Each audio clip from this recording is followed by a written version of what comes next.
Top of the morning, wrestling fans and YouTube fam. Welcome back to the channel for another edition of the DaVon Lewis Show podcast, where we keep everything all nitty gritty, everything so saucy in the land of professional wrestling.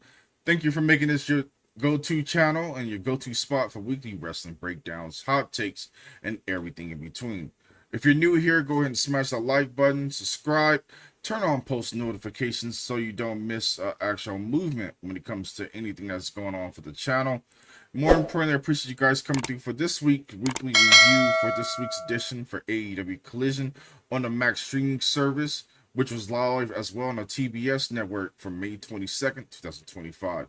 Let's get into the show. Appreciate you guys coming through. Let's get into it.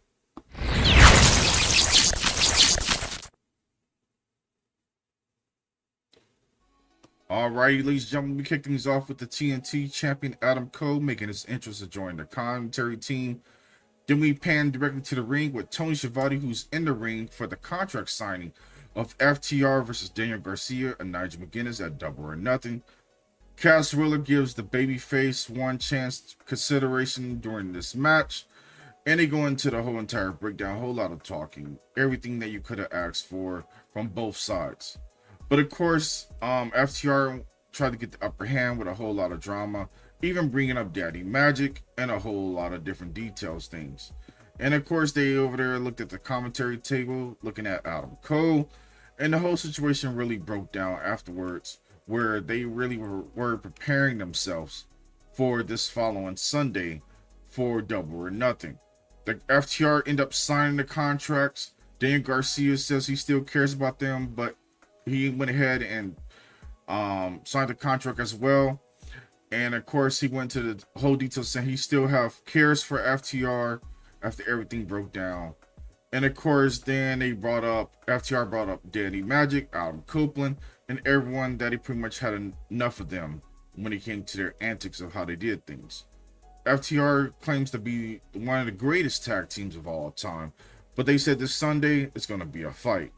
Garcia says he's looking for Nigel to step up, even though Nigel is emotional through the whole entire situation, even when he was doubting himself. But everything ran smoothly when Nigel McGuinness pretty much fired himself up, takes the mic, had a whole lot to say, and he gave word for word what he felt when it came to FTR being passionate about the whole entire situation and the full breakdown. But more importantly, he said he had a promise to make to not only to his kids, but also to top guys when it came to the whole entire situation. And then, of course, the contract was signed from there. And things really broke down after a whole broke down with the fight. And, of course, FTR ended up signing and Nigel McGuinness's blood after everything had broke down. The fight break out and a whole lot in between. But in overall, after everything happened, Danny Magic ended up coming there after he had enough of the situation. The teams were separated. FTR ended up leaving the ring after everything broke down with the contract. And overall, it was a solid, calm, cool, collective segment that kicked off everything that had took place when it came to the contract signing for the tag team division. Then we get to a video package where Timeless Timothy Storm says the pussy's on the prowl when she faces Mania Shikarawa at Double or Nothing. When it comes to those ladies, you know you're going to get something really good when it comes to the tag team division.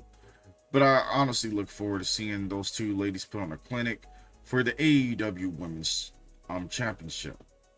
Then we get to trios action, which is Konosuke Takeshita, Trent Beretta, and Rocky Romero defeating the likes of Bandito and the Outrunners in trios action. Lance Archer was on the offensive to attack them on the outside before the referee's back was turned, and the Don Callis Vanish took advantage of 3-on-2 to take down to outscore the situation and get the pinfall on the Outrunners. The situation really broke down next. We had the video package of the Death Friars hired gun Gabe Kidd, who wants to eat AEW from the inside. And John Moxley says there will be blood at Anarchy in the arena. And the situation gets very tense and very serious, but in overall it was a great promo. Then we get to singles action. Mercedes Moné defeated the likes of Reina Isis for the retaining the TBS championship.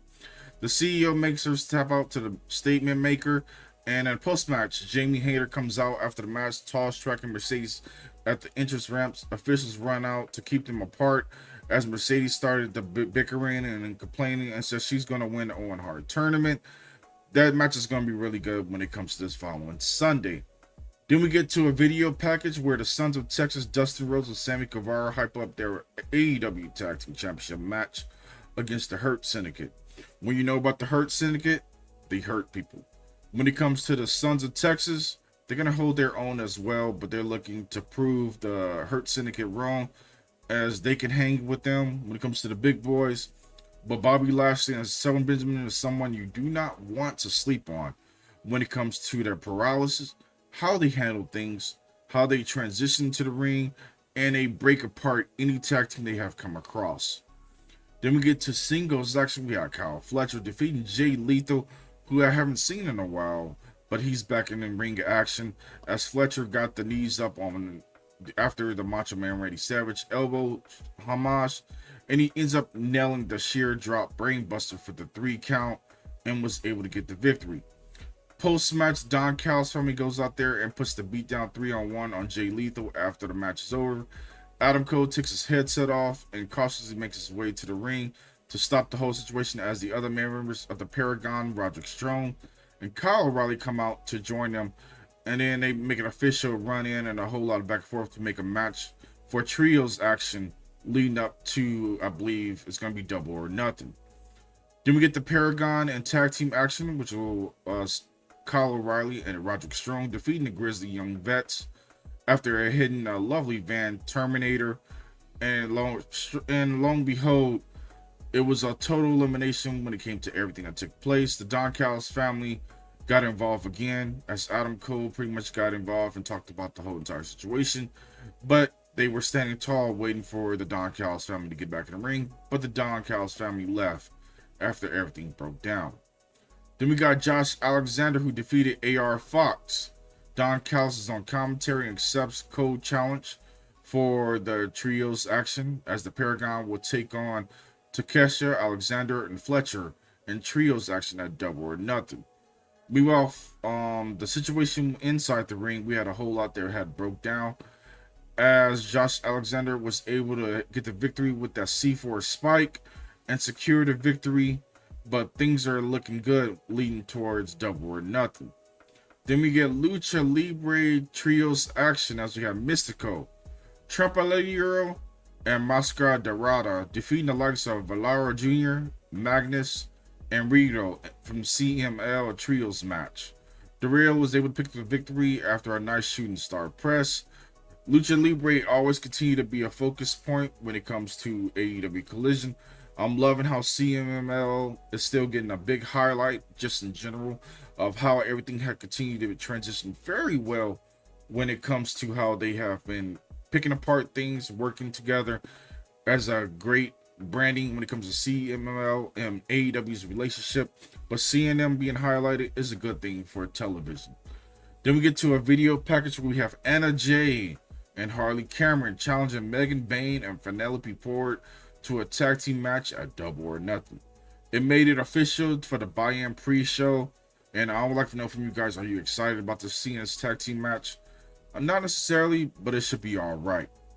Then we get to Chris Statlander, who's backstage. She says she's sorry for what she done to Willow Nightingale in the past. However, Stat is a very dangerous person, so Willow should be very careful about who she pushes because they might just push back. Then we get to a lovely tag team action of Mike Bailey and Commander defeating the likes of LFI, members of Jalisco and Roosh, in a tag team match. Speedball pins Jalisco after a nice little combination shooting star press to secure the victory after everything broke down. After the match, we had the AEW Continental Champion Kazuchika Okada making his entrance wearing a suit, confronting Speedball after the match. Okada, of course, says a couple of things in foreign, which was in Japanese, and then he flips off the challenger for Double or Nothing. Speedball isn't here for shit, and pretty much he gets right to it, kicks him in the face, dives into the outside, and walks up the ramp posing with Okada's belt as Collision goes off the L. But in overall, it was a calm, cool, collective AEW Collision. This Sunday's Double or Nothing should be a really great pay-per-view, which should be a very, very decent card. More importantly, we had a whole lot that's going to be taking place. Highly recommend for you guys to see the pay-per-view, as we have Will Ospreay versus Hangman Adam Page in the Owen Hart finals, including Mercedes Moné versus Jamie Hayter in the women's division side of things.